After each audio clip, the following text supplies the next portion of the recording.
Good evening. I'm Chris Matthews in New York. Leading off tonight, the right wants a fight. Sonia Sotomayor made the rounds on Capitol Hill today. And while Senate Republicans are trying to strike a moderate tone with the president's Supreme Court nominee, the hardline right wants to fight, and they want it to be bruising. There's talk even of a filibuster, if only to slow down the hearings and make the nominee pay for each inch toward the nomination. Can Republicans gain by this woman's loss? And Vice President Cheney has given yet another speech trying to defend his record and undercut Obama. But what he's saying doesn't square with what he did. Here's the president telling NPR about Cheney's speech at the American Enterprise Institute last month.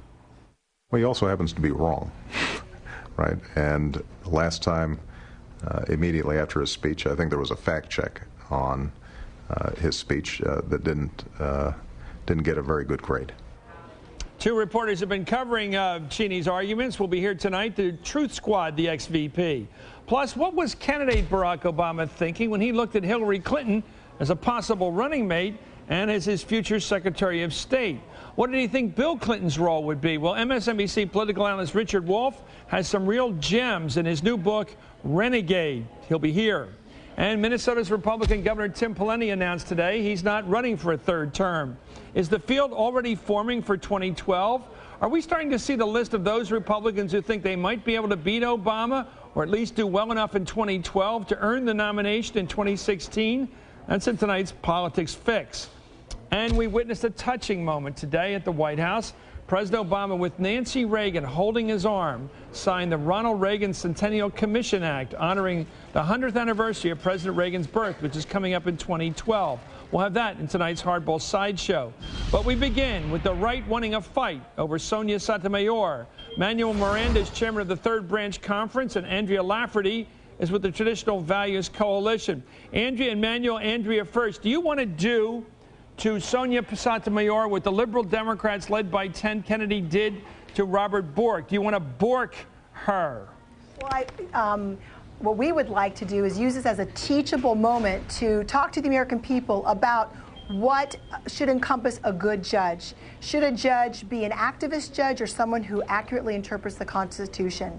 We also think it's important, you know, there was a Hispanic who was torpedoed a few years ago, Miguel Estrada, and so if there's a concern about promoting someone who's Hispanic, why weren't they there for him? And he was up for what?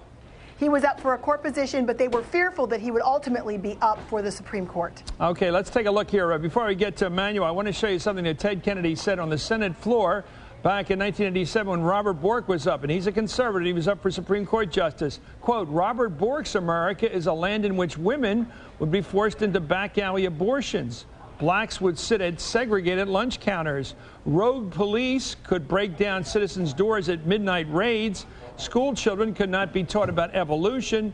Writers and artists could be censored at the whim of government. That's very strong language. I think it had a lot to do with bringing down Bork, what the conservatives called the Borking of Robert Bork.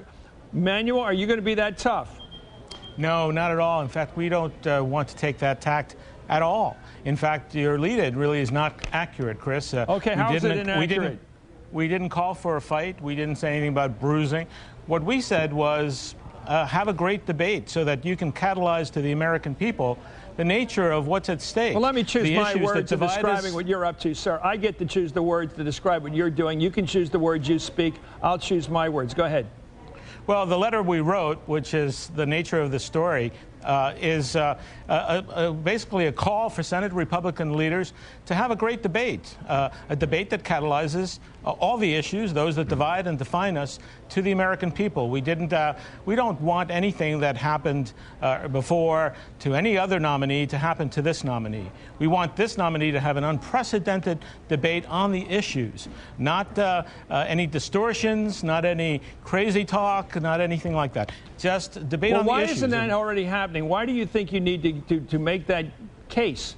You have Republicans on the Hill. You have 40 members of the Senate who are Republicans, who I assume are positioned to criticize this nomination and to do what you just said. Well, how do you want it to be different or more severe?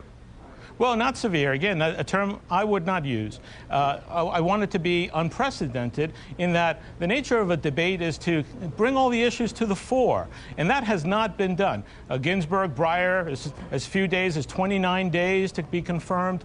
No, the American people slumbered during many years over the Supreme Court, in part because the Senate, when it gets to confirm nominees, doesn't really debate the issues. We want a debate. So where are you on filibuster? Where are you on cloture, cutting off debate? Yeah. Where are you on the idea that Republicans should use their minority? Let me ask well, Manuel first. Do you think the Republicans should use their right to filibuster? I don't think that the Republicans should use a Democratic filibuster, a filibuster intended to obstruct a vote. However, it's perfectly in the Senate precedent and tradition to what you could agree for a certain time. The leaders could agree for 10 days, 20 days, or they could choose to simply file cloture. Those are all things that they have to decide. What we simply asked for was a great debate that brings the issues to the American people so that people, as Andrea put it, can learn from this debate. How long would you like it to go? How would you like it to go, Andrea? I'm trying to figure out what you want that's not coming anyway. She has an incredible record. She has over 3,600 cases from one court. People need to go through that. We need to look at her cases, see where the position she's taken, the statements she's made.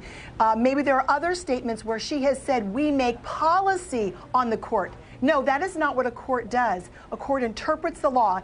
Politicians make policy. And so the American people, we think this is great. We want the American people to have a chance to understand where she's coming from and to understand what a judicial activist is. And it's going to take some time. How much time? Because by the president's own admission, she has the deepest record of anybody in about 80 years.